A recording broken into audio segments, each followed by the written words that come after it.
you said you didn't know what you did, and you talked about uncharted and unplanned, but there must be something else about you that there's a kind of learning for us that's that's in you. What makes you that? So I was talking to somebody the other day, this very, very capable individual, this woman's very capable, and she was stuck. She was stuck in her, I would say, competency. And I think this happens to a lot of people. They get stuck in their competency. They're so competent that they get stuck. And you don't see this all the time. And very competent people don't understand this. Um, I believe you just go forward. And this is something I learned a long time. And I don't know if I'm answering your question, but I want to kind of talk about how I got here.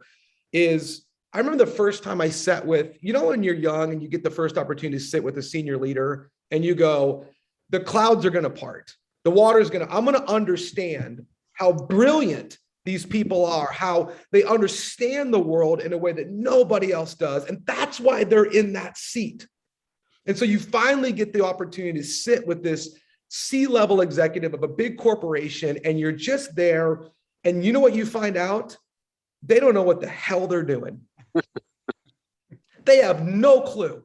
But here's what I learned. And I tell this all the time. I talk to about this person who was stuck in their competency. I said, here's what I learned about great leaders. It's not that they know what they're doing, because they don't, because nobody does. And if they tell you they know what they're doing, they're absolutely, it's just not true. What they are, though, is they're not afraid to get in over their skis, and they're good at solving problems. Those are the two character qualities that they have.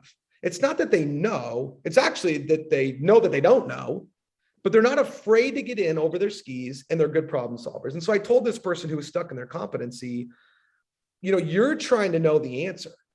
You're never going to know the answer, because the answer is going to change all the time. But are you willing to get into the place where you don't know the answer and trust your ability to solve problems?